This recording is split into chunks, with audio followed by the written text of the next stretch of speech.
குருவி இருக்குதுங்களா, குருவி அது ரோட்டு ஓரத்துல உட்காந்து நிறைய இந்த நெல்லாம் சிறுகிற நெல்ல குறைக்கு கட்டி சாப்பிட்டுட்டே இருந்திருக்கு. கேட்கறீங்களா? கதை கேட்கறீங்களா? ஆமா, நம்ம எதுக்கு கேட்டாலும் கதை நல்லா இருப்போம், அதனால கிட்ட கேளுங்க. அதுல பொறுக்கி என்ன பண்ணிருக்கு, அப்படி ஒண்ணு ஒண்ணா எடுத்து சாப்பிட்டுட்டே இருந்திருக்கு. அப்போ அந்த வழியில ஒரு சிங்கம் வந்திருக்கு. சிங்கம் வந்த உடனே இந்த குருவி என்ன பண்ணிருக்கு, அந்த அந்த நெல்லாம் பொறுக்கி சாப்பிட்டுட்டே இருக்கு. சிங்கம் போயிடுச்சு. கொஞ்ச நேரம் கழிச்சு ஒரு நரி வந்திருக்கு. நரி வந்த போது இந்த குருவி என்ன செஞ்சிருக்கு, நெல்ல பொறுக்கி சாப்பிட்டுட்டே இருந்திருக்கு. அதுக்கப்புறம் வச்சு ஒரு ஆடு வந்திருக்கு. அப்பவும் இந்த குருவி என்ன பண்ணிட்டு இருக்கு, நெல்லு பொறுக்கி சாப்பிட்டு இருக்கு. அதுக்கப்புறம் ஒரு மாடு வந்திருக்கு. அப்பவும் இந்த குருவி என்ன பண்ணிருக்கு, நெல்லு பொறுக்கி சாப்பிட்டுட்டே இருந்திருக்கு. ஒரு மனுஷன் வந்திருக்கான், குருவி பறந்துருச்சான். ஹலோ, மனுஷன் ஒரு குருவி பறந்துருச்சான். அவனுக்கு மனசுக்கு ரொம்ப கஷ்டமா இருந்துச்சான். அவன் அந்த குருவி கதை தான் கேட்டீங்களா, அந்த குருவியை கூப்பிட்டு கேட்டுருக்காங்க, வா சிங்கம் வந்துச்சு, நீ என்ன பண்ணிட்டு இருந்த, நரி வந்துச்சு, ஆடு வந்துச்சு, மாடு வந்துச்சு, ஆனா நான் வரும்போது மட்டும் என்ன பண்ணிட்ட, பறந்துட்டு. எனக்கு மனசு சங்கடமா இருக்கு, என்னன்னு கேட்டுச்சான். குருவி சொல்ல ஆரம்பிச்சிட்டான், சிங்கம் வேட்டையாடும் எனக்கு தெரியும், சிங்கம் என்ன பண்ணும், வேட்டையாடும் எனக்கு தெரியும். நரி தந்திரமா சில காரியங்களை செய்யும், அதுவும் எனக்கு தெரியும். ஆடு அது பாட்டுல போகும், மாடு இப்படிதான் முட்டும், இது எனக்கு தெரியும்.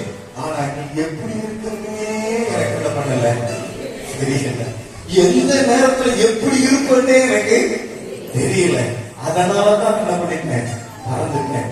எந்த நேரத்துல எப்படி மாறுவானே தெரியாத ஒரு பறவை கூட நம்பாத நம்மள கத்த நம்பி இருக்கிறார். நம்மள தேடி நம்ம மேல அன்பு வச்சு நமக்கு ஒரு மீட்பை கொடுக்கணும், ஒரு ரட்சிப்பை கொடுக்கணும். அந்த தேவன் இந்த பூமிக்கு வந்தார். அவரை நம்ம ஆராதிக்கமா வேண்டாமா, ஆராதிக்கமா வேண்டாமா? ஒரு நிமிஷம் கண்களை மூடுவோம். கண்களை மூடி ஹல்லேலூயா ஹல்லேலூயா. ராஜாதி ராஜாவே, கர்த்தாவே கர்த்தாவே, தேவாதி தேவனே, உன்னதங்களில் இருக்கிறவரே, ஹல்லேலூயா. மாணிக்க தேரோடு காணிக்கை தந்தாலும் உமக்கதை ஈடாகுமோ? உலகமே நம்பால் உறவுகள் நின்றால் உமக்கதை ஈடாகுமா? மாணிக்க தேரோடு காணிக்கை தந்தாலும் உமக்கதை ஈடாகுமா? உலகமே வந்தால் உறவுகள் நின்றால் உமக்கதை ஈடாகுமா?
வாழ்வில்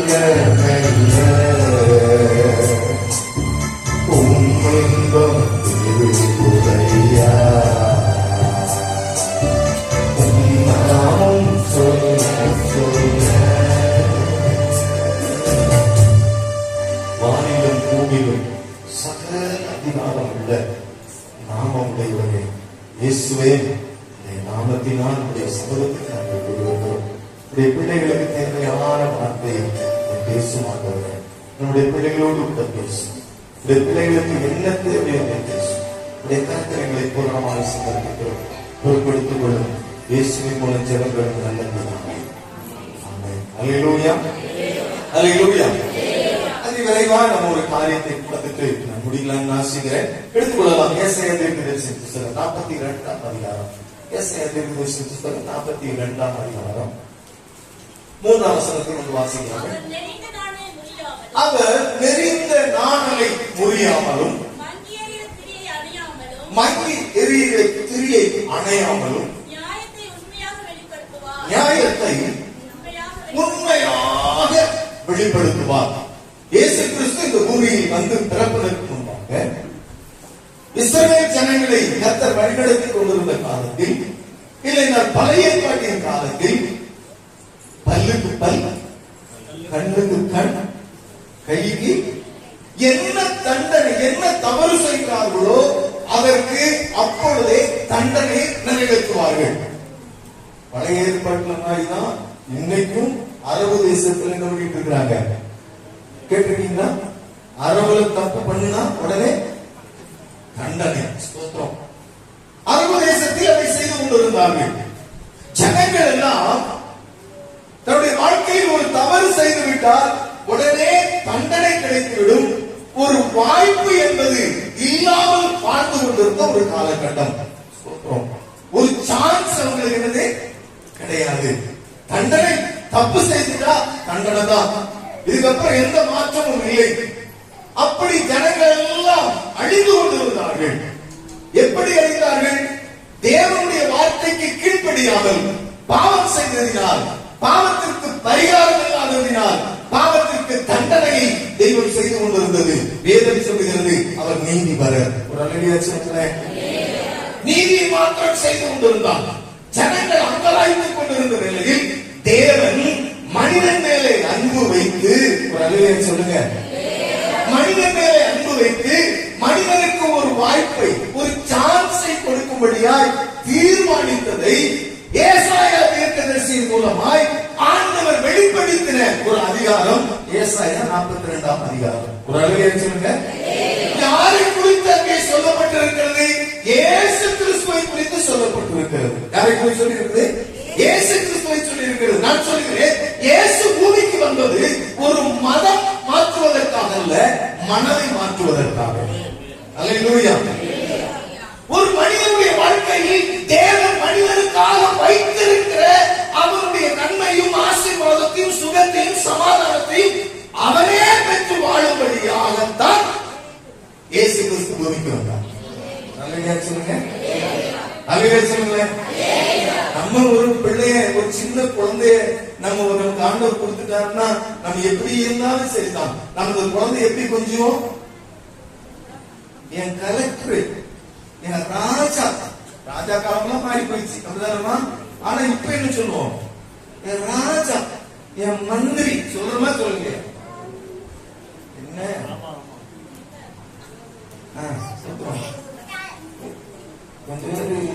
கொஞ்சம் சொல்றது இல்லையா? சொல்லுங்க, நாய் தெரிஞ்சு சொல்லுங்க. சொல்றதா இல்லையா? என்ன விஷயம்? எனக்குன்னு ஒரு குழந்தையை கர்த்தர் கொடுத்துட்டாரு. என் குழந்தை இந்த உலகத்துல அடித்தட்டிலே இருக்கக்கூடாது. எப்படி இருக்கணும்? ஒரு அழகிய சொல்லுங்க. நம்முடைய நினைவிலே என் பிள்ளை வந்து உயரமா இருக்கணும், உன்னதத்துல இருக்கணும்னு நம்ம நினைக்கிறவன், நம்ம படைச்ச ஆண்டவர் மட்டும் நம்மள இந்த பூமியில ஒண்ணும் இல்லாதவனா, பாவம் செய்யறவனா, அநியாயம் உள்ளவனா, அக்கிரமம் செய்யறவனா படைச்சிருப்பாரு. இல்லவே இல்லை, உயர்ந்த நிலையில் நம்மளை படைத்திருக்கிறார். ஒரு அழகிய சொல்லுங்க. அந்த உயர்ந்த நிலையில் நீங்கள் நானும் மாறுபடியாய்தான், மாற்றுபடியாய்தான் இயேசு கிறிஸ்து இந்த பூமிக்கு வந்தார். ஒரு அழகிய சொல்லுங்க. ஆமென். ஹல்லேலூயா. அவரை குறித்து யோவான் தன்னுடைய சுவிசேஷ புத்தகத்தில் பதிவு செய்திருக்கிறார். யோவான் 3:16 எடுத்து வாசிங்க. சீக்கிரம் வாசிங்க.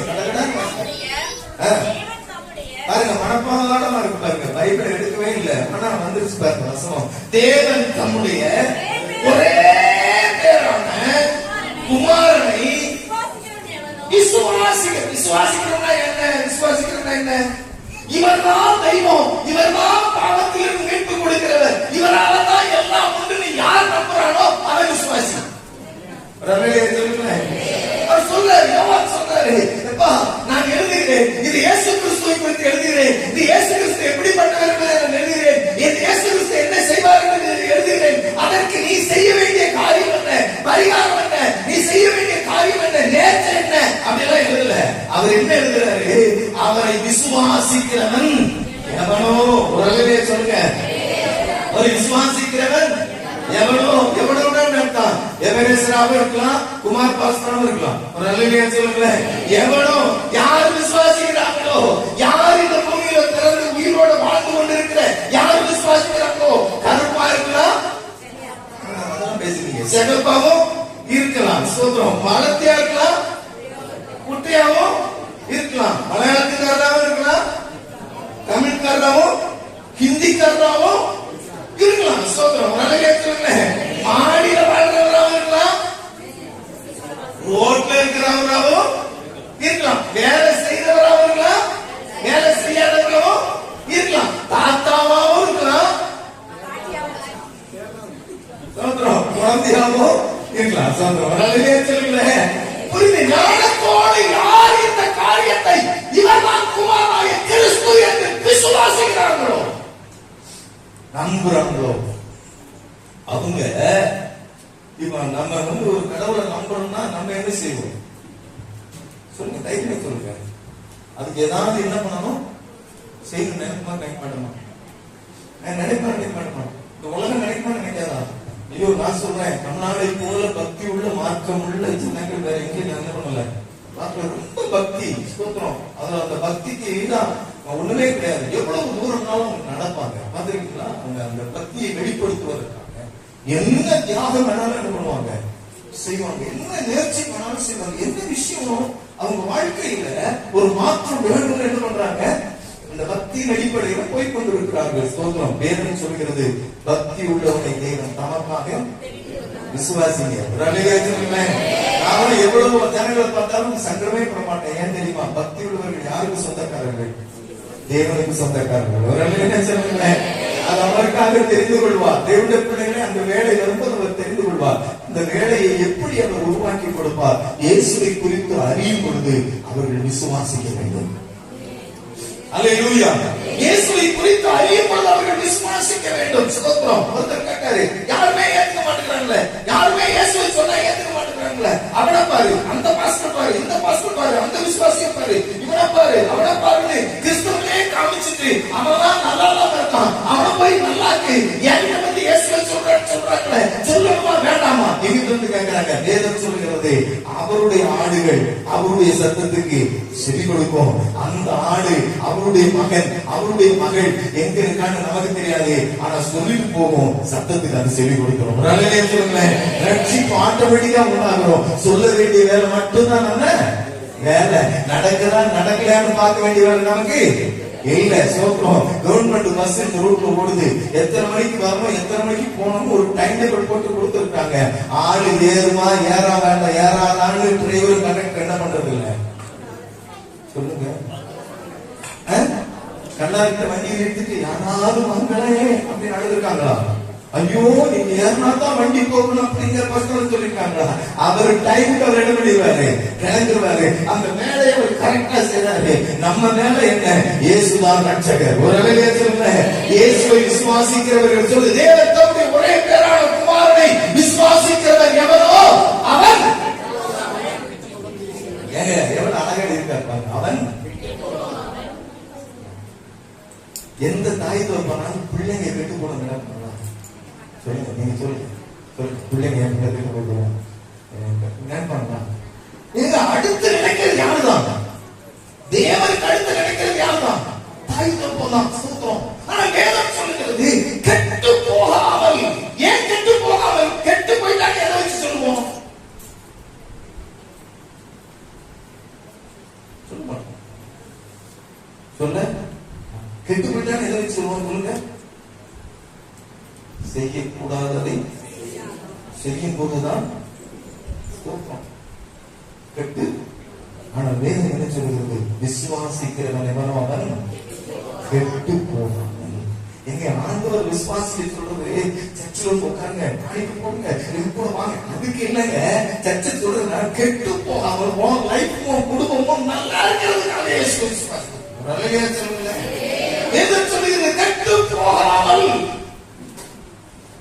விஷயத்துக்கு வாங்க. கெட்டு போகாமல் நித்திய ஜீவனை உலகம் சொல்லும். கெட்டுட்டான் சொல்றோம். 2 தடவை 3 தடவை 4 தடவை 5 தடவை அம்மா சொல்லிட்டா, அதுக்கு பாஸ்ட் வந்து சொல்றதுக்கு கூட அம்மா மெதுவா சொல்லணும். ஆனா புரிஞ்ச மாட்டாங்க.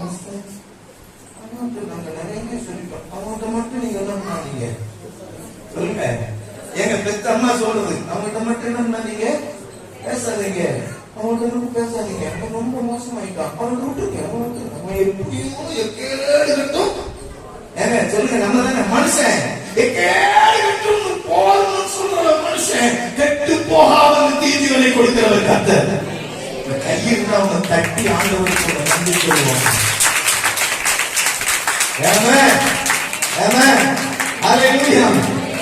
அப்படி அவர் நித்திய ஜீவனை கொடுப்பார், கெட்டு போகாமல் அவர் ஒரு மனுஷனை மாற்ற முடியும் என்பதற்கு நாங்களும் உதாரணம். நாங்களும் படிச்சுட்டு வந்து பயங்கரமா வந்து நினைச்சு பேசல. எங்க வாழ்க்கையை கர்த்தர் மாற்றினார், எங்க சூழ்நிலையை மாற்றினார். எங்க அப்பாவுக்கு எனக்கு வேண்டாம், எங்க அம்மாவுக்கு எனக்கு வேண்டாம், தம்பி ஒருத்தருக்கு என்ன வேண்டாம், நீ எங்கேயாவது போய் தொலைன்னு சொன்னாங்க.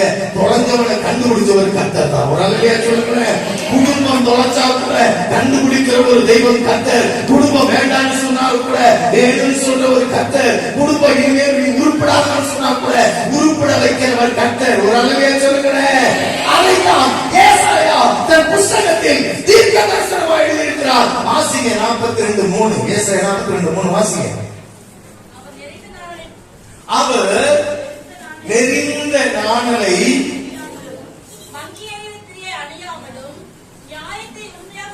நியாயத்தை உண்மையாய் வெளிப்படுத்துவார். ஜனங்களுக்கு ஒரு தைரியம் கொடுக்கிறாரு. நெறிந்து போன நாணல் எதுக்காக உதவுமா சொல்லுங்க. நெறிந்து போன ஒரு உடஞ்சி போன மூங்கில் இருக்குல்ல, மூங்கில் புல்லாங்குழல் பாத்தீங்கல்ல, அது உடஞ்சி போச்சுன்னு வச்சுக்காங்க, நெறிந்து போச்சுன்னு வச்சுக்காங்க, அது எதுக்காக உதவுமா சொல்லுங்க. தூர போட்டுருவாங்க. உலகம் ஒருவேளை உங்களை நெறிந்த நாணல் போல நீ பிரயோஜனமற்றவன், பூயமற்றவன், உன் புத்தி சரியில்ல, நீ நல்ல பையனா வளர்வன்னு நினைச்சேன், நீ கெட்டு போயிட்ட, உனக்கு ஒரு பிரயோஜனம் இல்லை, இல்ல உனக்கு சம்பாத்தியம் இல்லை, இல்ல உனக்கு அறிவு கிடையாது, இல்ல உனக்கு இன்கமே கிடையாது, உனக்கு திறமையே கிடையாது அப்படின்னு சொல்லி ஒருவேளை நெருக்கப்பட்டு நொறுக்கப்பட்டு உடைக்கப்பட்டு என்ன கொண்டு என் குடும்பத்துக்கும் சபைக்கும் இல்ல என் பிள்ளைக்கும் இல்ல எங்க அப்பாவுக்கும் என்ன கொண்டு ஒரு பிரயோஜனமே இல்லை என்று வேண்டாம் என்று உதறி தள்ளப்படுகிற நெறிந்து போன ஒரு நாணல் போல தன்னுடைய வாழ்க்கையில் இனிமேல் பிரயோஜனமே இல்லை என்று சொல்லுகிற ஒரு இடத்திற்கு தள்ளப்பட்டிருந்தாலும் ஒரு தைரியத்தை கொடுக்கிறார். உலகம் உங்களை முறித்து போடும், கர்த்தர் குறிக்க மாட்டார். அல்லேலூயா. மறுபடி துடிக்க பண்ணுகிறவர் கர்த்தர். நம்முடைய ஜீவிதத்தில் மாற்றத்தை கொடுக்கிறவர் கர்த்தர். மனுஷனால முடியாதுங்க, ஆனா தெய்வத்தால் எத்தனை விசுவாசிக்கிறீங்க? நான் தேவனால் கூடும் மாற்றத்தை அவரால் கொடுக்க முடியும். வாழ்க்கையின் சூழ்நிலையில் மாற்ற தேவனால் கூடும், மனுஷனால முடியாது. மனுஷன் சண்டை போடுவான், மனுஷன் வைராக்கியம் வைப்பான், மனுஷன் எதிர்ப்பை தெரிவிப்பான், மனுஷன் பொறாமப்படுவான். ஒரு அழகையா சொல்லுங்களேன்.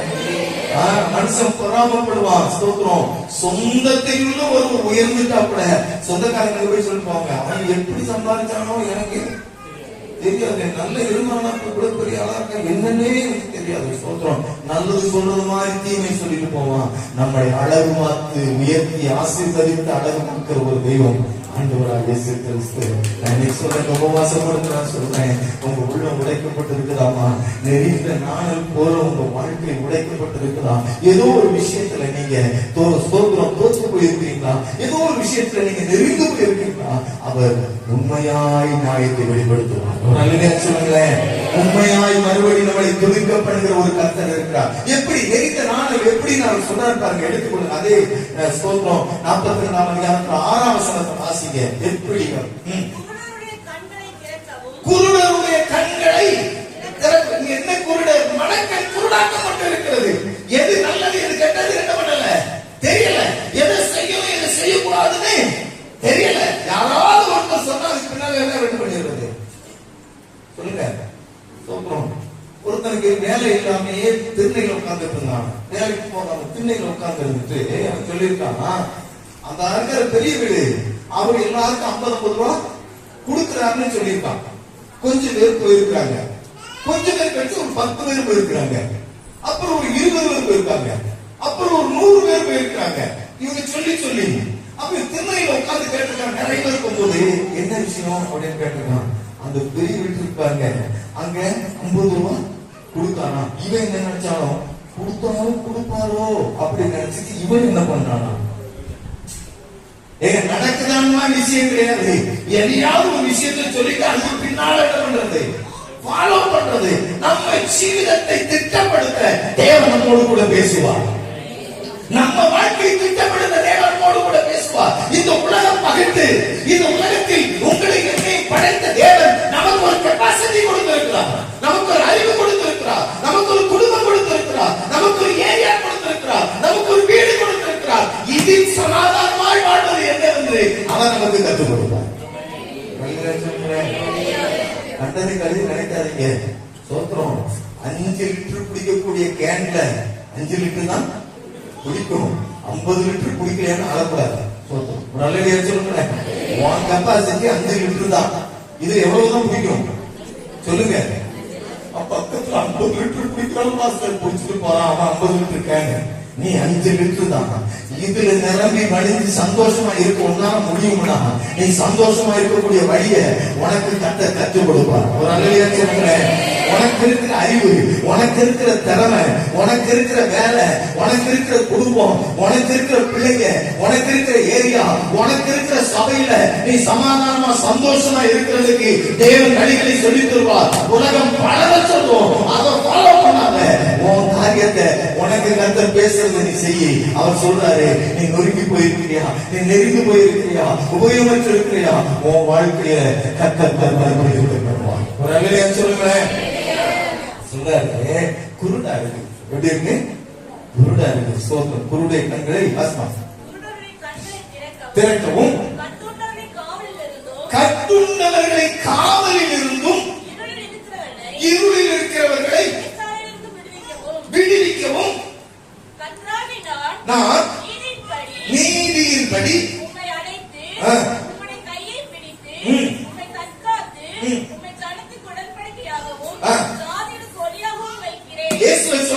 ஜனத்துக்கு உடன்படிக்கையாகவும் ஜாதிக்கு ஒளியாகவும் வைக்கிறேன். என்னென்ன விஷயத்துல என்னென்ன காரியத்தில் அவர்கள் கட்டப்பட்டு இருக்கிறார்களோ அத்தனை கட்டுகளையும் அவிழ்க்கபடி குமாரனாகிய கிறிஸ்துவை தேவன் ஒளியாகவும் ஜீவனாகவும் வைத்திருக்கிறார். ஒரு அளவே சொல்லுங்களேன்.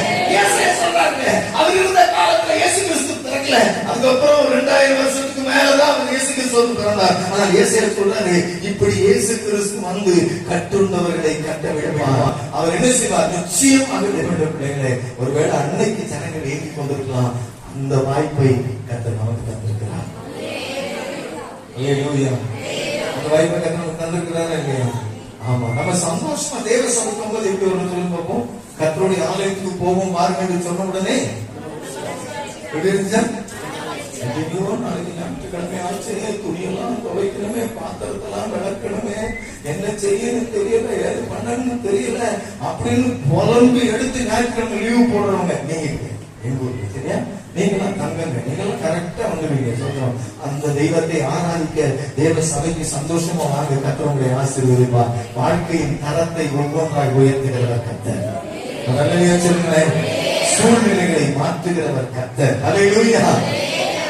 நிறைய எக்ஸாம்பிள் வைத்திருக்கிறார். எப்படி சூழ்நிலையை மாற்றுவார்? வனாந்தரத்துக்கு போனாங்க, 3 நாள் அவங்க பிரசவம் பண்றாங்க. சீசெல்லாம் குழம்புலாம். என்னன்னா கீழே போகும்போது கரங்கி வந்துட்டான்னா பிரசங்க கேட்க போய் தான் என்ன பண்ணிட்டான், கீழே வந்துட்டான். நல்லது சொல்லாம என்ன பண்ணிருவான், கெட்டதை போய் சொல்லிடுவான். பயப்படுறான். இவர் பாட்டுக்கு பிரசவம் பண்ணிட்டே இருக்காரு. இவர் சாப்பாட்டுக்கு வழி ஏற்பாடு பண்ண மாட்டாரு போல இருக்கு. ஒரு அலையிலே சொல்லுங்களேன். இவர் பேசுற பேச்ச பார்த்தா பேசிக்கிட்டே தான் இருப்பார் போல இருக்கு. ஒரு கதையும் நடக்காது போல இருக்கு. பயப்படாதீங்க, சாப்பாடு முடிஞ்சு. அல்லேலூயா. ஆமா. இப்படியே நினைச்சுக்கிட்டு இருக்கும்போது சீசன்ல ஒருத்த புசு புசுன்னு பேசிக்கிறான். ஏதாவது சொல்லுங்க அவர்கிட்ட, அவர்கிட்ட பேசுங்க. அவர் வேற வேற பேசிக்கிட்டு இருக்காரு. ஏதாவது என்ன பண்ணுங்க, பேசுங்க, ஏதாவது பேசுங்க. என்ன என்ன இவங்க பேசுறது அவருக்கு நல்லா தெரியும். கேட்காரு, என்னப்பா விஷயம், என்ன விஷயம்? இல்ல 3 நாள் ஆச்சு, உங்களுக்கு தெரியும் ரொம்ப தூரத்துல இருந்து இருக்காங்க, வந்திருக்காங்க. ஸ்தோத்திரம். கல்லாரில இறங்கி போற மாதிரி இருக்குங்க, மலைமலை தானே, இறங்கி போற மாதிரி போற வழியில விழுந்துட்டா நம்ம பேர் என்ன ஆயிரும்? சொல்லுங்க, உங்க பேர் என்ன ஆயிரும்? ஆமா, உங்க பேர் கேட்டா கூட பரவாயில்ல, என் பேர் என்ன பண்ணிடும்? எப்பவுமே நம்ம அப்படிதாங்க விவரமா பேசணும். சொல்றோம், நீங்க கேட்டு போங்க, என் பேர் என்ன பண்ண கூடாது, கேட்டுறக்கூடாது. நான் ரொம்ப பயங்கரமான ஆளு. சொல்றோம், ஆண்டவர் சொன்னார், நீயே கொடுனார். எப்படி இருப்பான் உனக்கு? கை காலெல்லாம் விரைச்சிச்சு, நான் எங்க கொடுப்பேன்? அப்படியெல்லாம் கொடுக்க எங்களால என்ன பண்ண முடியாது, முடியாது. சோத்திரம். அப்படியே சொல்லும் போது ஒருத்தன் வளர்றான். அப்படியே கொடுக்கனாலும் ஒரு சின்ன பையன் ஒரு 5 அப்பமும் ஒரு 2 மீன் தான் வச்சிருக்கான், அதை வச்சுதான் எல்லாத்துக்கும் கொடுக்க முடியாது. டக்குனு சொல்றாரு, எல்லாம் பந்தியில் உட்கார சொல்லு, வரிசை சோத்திரம். ஒரு அலையில சொல்லுங்களேன், அன்னைக்கே சாப்பாட்டுக்கு ஆண்டவர் வரிசையை சொல்லி இருக்கிறார். புரிஞ்சா? ஆமே.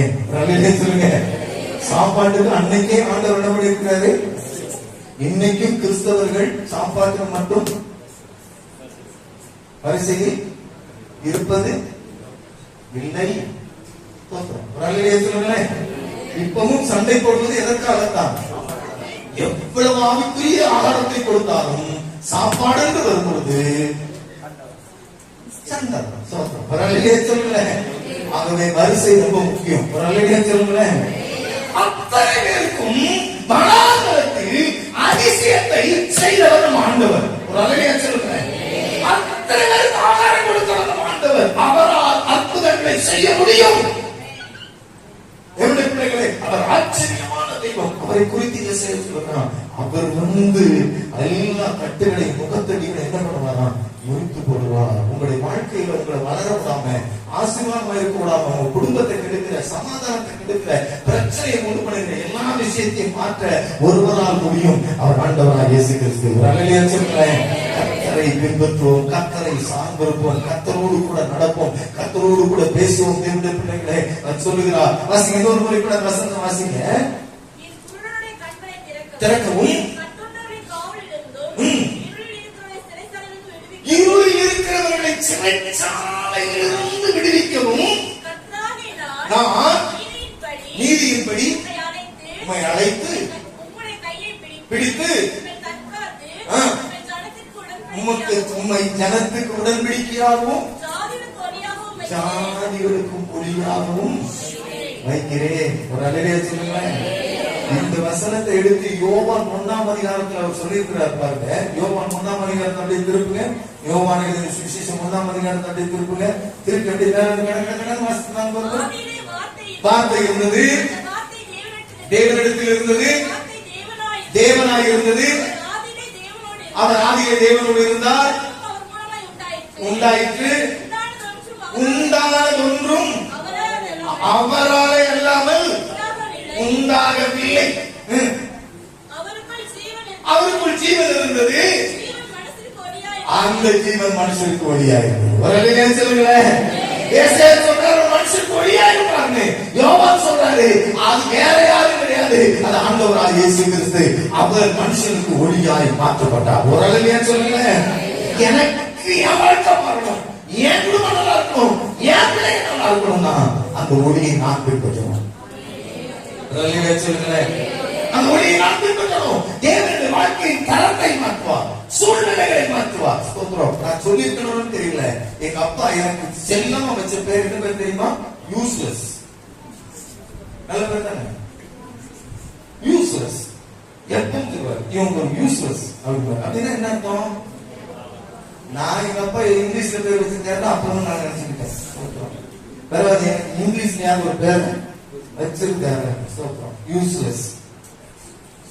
10 வருஷம் கழிச்சுதான் நான் பிறந்திருக்கேன். 10 வருஷம் எங்க அப்பா குழந்தை கிடையாது. 10 வருஷம் கழிச்சுதான் நான் பிறந்திருக்கேன். 10 வருஷம் கழிச்சு பிறந்திருந்தாலும் பேர் எப்படி பேரு? நல்ல பேரு, சூப்பர் பேர் தானே. யூஸ்லெஸ். அப்ப எந்த அளவுக்கு யூஸ்லெஸ் நான் இருந்திருப்பேன். அவிழ்க்க முடியாத முடிச்சுகள், அவிழ்க்க முடியாத கட்டுகள், அவிழ்க்க முடியாத பாவங்கள், அவிழ்க்க முடியாத நண்பர்கள், அவிழ்க்க முடியாத தீய பழக்கங்கள், அவிழ்க்க முடியாத காரியங்கள், தேவனுடைய நன்மை ஆசீர்வாதம் தெரியாத குருடன், ஒன்றுமே தெரியாத சூழ்நிலை, எங்க அப்பா எதுக்கு நீ ஓடி பண்ணா தெரியுமா? இங்க இருந்தா எல்லாரும் கட்டுற எங்கேயாவது எங்கமாவது செத்து தொடர்ந்து தான் இருக்குனாரு. ஆனா யூஸ்லெஸ் கூட யூஸ் பண்ற ஒரு சொல்றேன். என்னை தேடி இயேசு வந்தார். என் வாழ்க்கையை நிலைமையை மாற்றினார், என் சூழ்நிலையை மாற்றினார். இருந்த பிள்ளைகள் என்ன சொல்றேன், நான் ஒரு நெறிந்த நாணலா இருந்தேன். நெறிந்த நாணலை என் குடும்பம் முறிக்க நினைத்தாலும் முறிக்காது மறுபடி துடிக்க பண்ணின தேவனை நான் உங்களுக்கு காண்பிக்கிறேன். நீங்க உணவு உடைக்கப்பட்டிருந்தா, சூழ்நிலை மாற்ற முடியாத சூழ்நிலை இருந்தா, ஏதாவது ஒரு சிக்கல்ல கூட நீங்க மாட்டிருந்தாலும் சிக்கல்ல இருந்து மாற்றுகிறவர் கர்த்தர். நல்லவே சொல்லுங்களேன், விடுவிக்கிறவர் கர்த்தர். கர்த்தரால முடியும். கர்த்தர் அதிசயத்தை செய்வான்.